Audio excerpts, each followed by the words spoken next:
today we're going to be cycling from Waterville to Cahersiveen. That's a distance of about 45 kilometres. Pretty hilly stretch this. You're going to be going over the Kerry Cliffs. And we've been doing Eurovelo 1 coming down from Kenmare over the last couple of videos.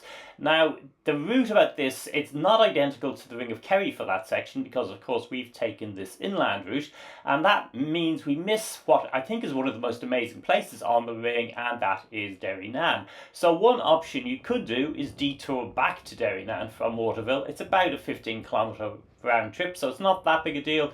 There is a fairly tall ascent in the middle. This is us looking at back towards Waterville from it, and then this is looking down at Derrynane itself. And I think you can immediately see why Derrynane is so attractive. Here's the information board that's down there, and basically there's a whole load of different things at Derrynane that you might want to see.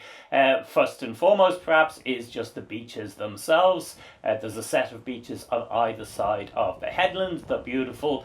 This is from an earlier trip that I had done, in fact one of the first ever cycling trips I did, and this is me deciding to go swimming at about 5 a.m. in June, so very early on in the morning. There's also an old ruined abbey there that you can have a look at. There's some fantastic sunsets and skies because it's so dark. There's a standing stone with Ohm writing on it. Another shot of that abbey. There's also, in fact, Daniel O'Connell's house and this curious chariot you could look at.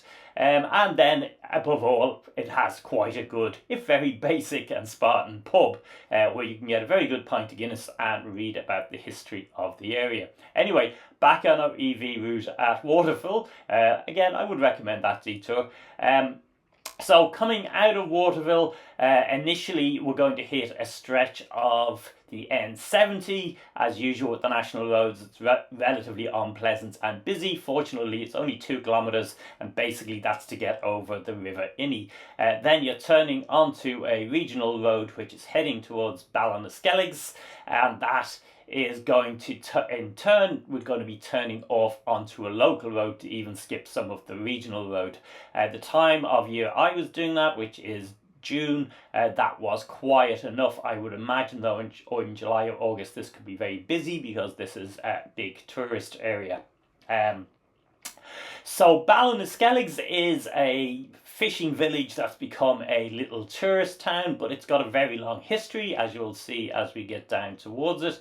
And one of the bits of history is this curiously named beach, Tran Sasnoch, which is down on the left of this road. Basically, you can't see it from the road, but it's down there. And that translates as Beach of the English, and the reason it's called the Beach of the English was during the Cromwellian Wars. There was a significant battle fought there when the Irish ambushed Cromwellian ships that were in the bay and were basically taking off cattle. So here we have Ballinskelligs proper. There's McCarthy Moor Tower there, and then as you sweep around the magnificent bay, we're going to see the Abbey as well. So the Abbey is 12th century, I think, and remained in use into the late 1500s. So it's worth spending a time at both. I have previously camped near the Abbey on Ballinskelligs Beach, not in the Abbey itself, of course. Don't do that. You don't want to be camping on historic sites because you can do damage to them very easily, even if your intentions are the best in the world. But there is a large grass area between the castle and the Abbey, which is a possibility.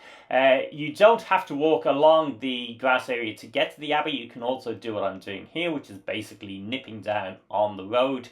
And about 1 kilometre down the road there's a turn into the Abbey itself. You can cycle down on the grass. It's a little tricky as there's a couple of sandy eroded bits. It's also probably, again for that reason, best not to cycle on it because you don't want to be adding to that erosion. It gets a lot of traffic in the summer though, so one cyclist won't be the worst of the problems.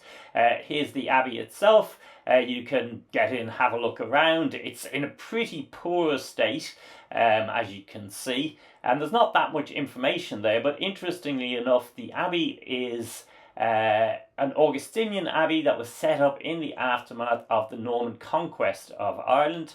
And part of what happened with the Norman conquest was it imposed a more standardised form of Roman Catholicism on the old Celtic church in Ireland. So among other things, that meant that the big monasteries at Clonmacnoise and Glendalough, that were the centre of that Celtic church, lost power to more conventional archbishops based out of Armagh and Cashel.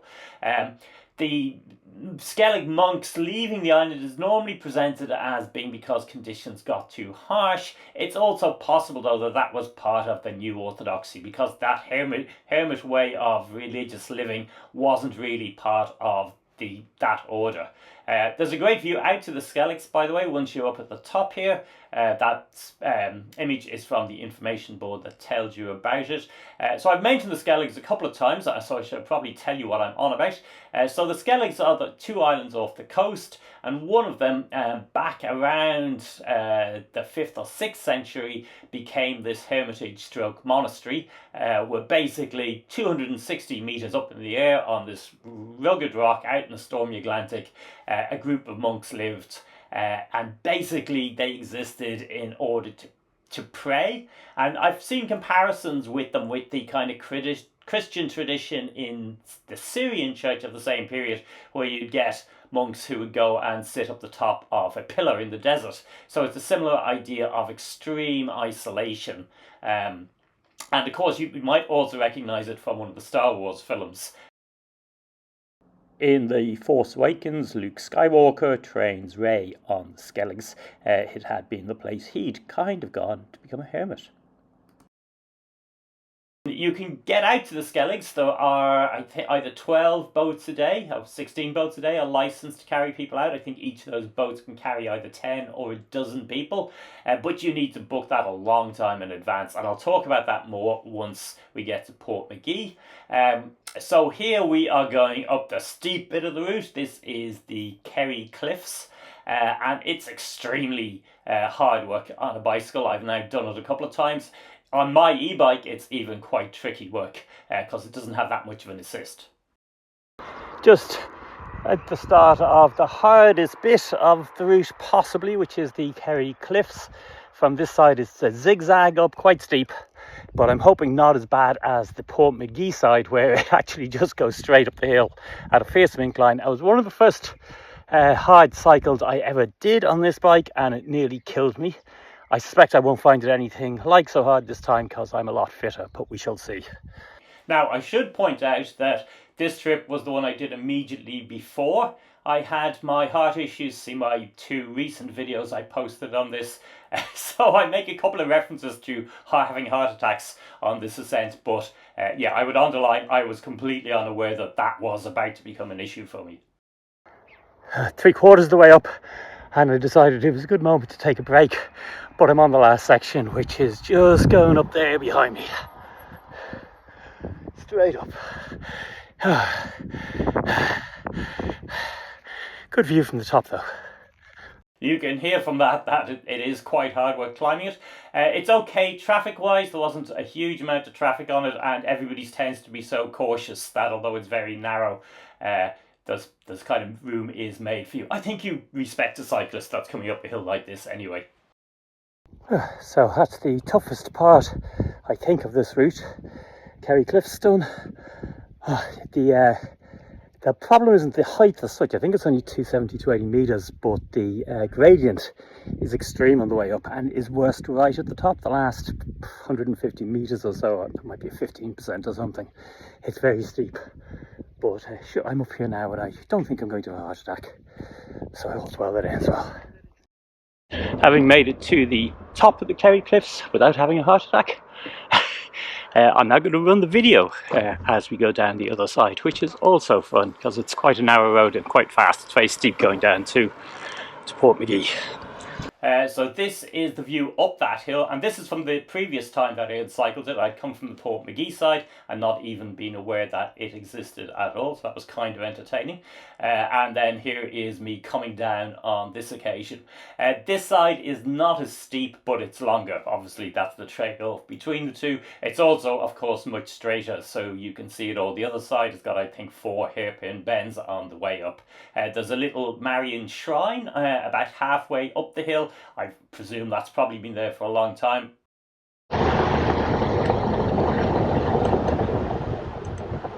And quite possibly, of course, that would relate to some earlier pre-Christian marking of the location. A lot of the kind of Christian shrines are based in places that also had pre-Christian pasts. And in the next video, where we are going from Cahersiveen up to Glen Bay, I'll actually talk about some of the holy mountains in that sort of context. There on the left is the entrance to the Kerry Cliffs, so that's a kind of farmer who's making a bit of cash by charging people a small amount of money to go in and look off the top of the cliffs. They're actually very high. I have seen them from a boat going out to the Skelligs, and I haven't seen them from the land side, but probably if you're going by and you're looking for something to do, that may well be worth a stop off. So you're coming down from the Kerry Cliffs and you're now heading towards the little fishing village of Portmagee. And that's pretty interesting because its name actually comes from, I think, an 18th century smuggler, a Jacobin, basically, who after the wars retired and was smuggling from here to France and to Spain. So he's the Magee that the Portmagee refers to. Nowadays, it's one of the bases for going to the Skellig Islands for other boat trips around the bay, and it has got a couple of excellent pub stroke fish restaurants in it, including, I think it was the Fisherman's Bar, where I stopped at, and I got myself an excellent fish platter, €34, surprisingly enough, but really huge, perfect cycling fare. So these shots are from a trip I previously did where I went out to the Skelligs. I've basically been cycling around this coast. I've been so impressed by seeing the Skelligs again and again in the distance that I got onto a friend and said, hey, will I book a trip for us and we'll just head out there. So I did that. As I said, you tend to need to book them well in advance, so you might want to do that. If you're thinking of doing a trip over there, they're only open in the summer, you might want to do this now, even if you're not actually going for a couple of months, so you're not disappointed. Portmagee was the ferry crossing point to the island until Maurice O'Neill Bridge here was built in 1970, and that is named after an IRA captain who was executed in Mountjoy Jail in Dublin in 1942 after the Garda raided a house in Dublin where an IRA meeting was happening, and a guard was shot dead. It wasn't thought he did the shooting, but he was the one who got executed in the aftermath. You might wonder how on earth the bridge got named after somebody, IRA member who died in 1942, and I'll talk about that in tomorrow's episode a bit more, because it's all about the Republican history of this area of Kerry. So as you'll have seen from the label there, ahead of us is Bray Head.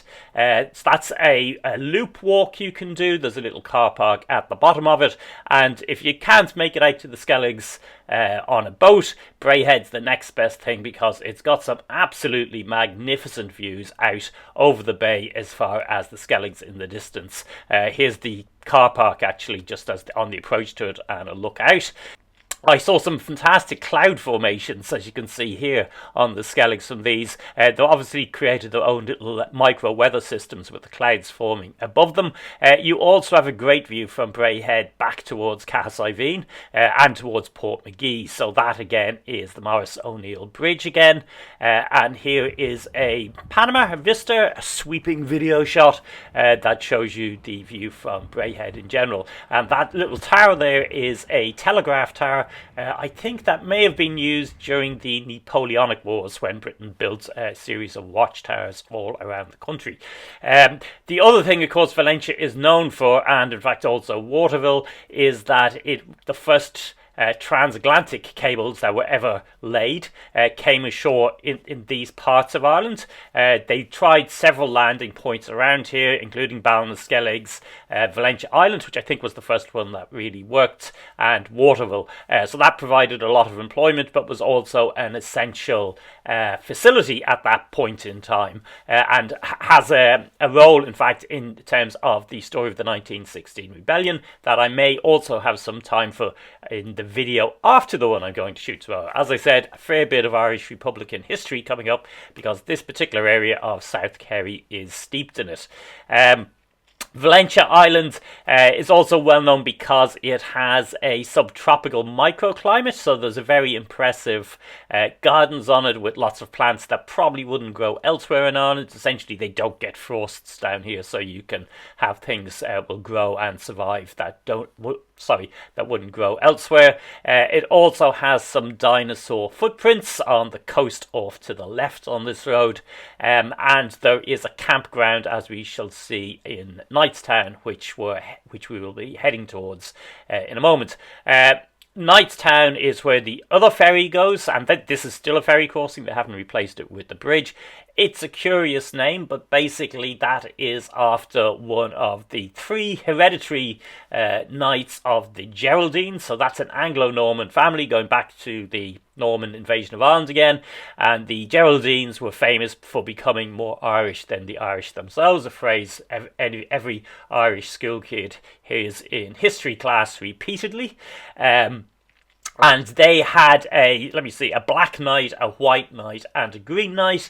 And I believe the area that was ruled by the Green Knight included Valencia Island.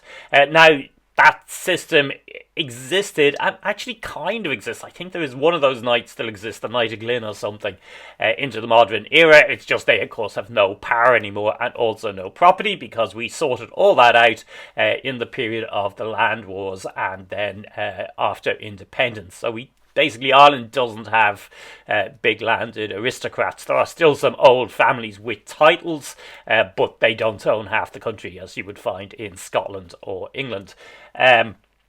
But Knightstown, I got a bit off track there for a second. Knightstown got its curious name because it's basically a planned town that was designed on behalf of one of these knights. As I said, I think the Green Knight. And was so constructed and deliberately planned in that way because it was a good point for a ferry port, but also a fishing village. And then, of course, with the whole boom that came with the transatlantic cable, it did very well out of that indeed. There's a lighthouse there on the left, also worth visiting. I'm not stopping in Knightstown on this trip, but on the previous trip I did eat in the hotel there. Got myself a fish and chips, which I remember being okay if a little overpriced. And as I said, there's also a campsite here, so it could be a handy stopping off point if you're doing a multi-day cycle and you want to break it up. And that's my dinner from the last time. Good pint of Guinness though.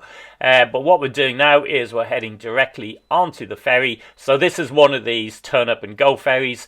Basically just goes backwards and forwards all day. Both times I've got on it, I've not had any wait whatsoever. The last time I was coming the opposite direction, in fact, and the ferry was just about to leave. I cycled down the ramp and onto it just as it was about to pull out. They waited for me, obviously, which was a little thrill in itself. Only €3 to actually do the crossing, and it keeps you off the busier main road and a much longer route. So that will get us over to Renard Point, and then we'll be on the road to Cahersiveen. So here it is. Here we are coming ashore at Renard Point. That's again just a little ferry point on the other side of the crossing. Probably wouldn't exist at all if it wasn't for the ferry here. There's been a ferry though for a very long period of time. I mean, to be honest, it's quite possible there was a ferry there in prehistory as well.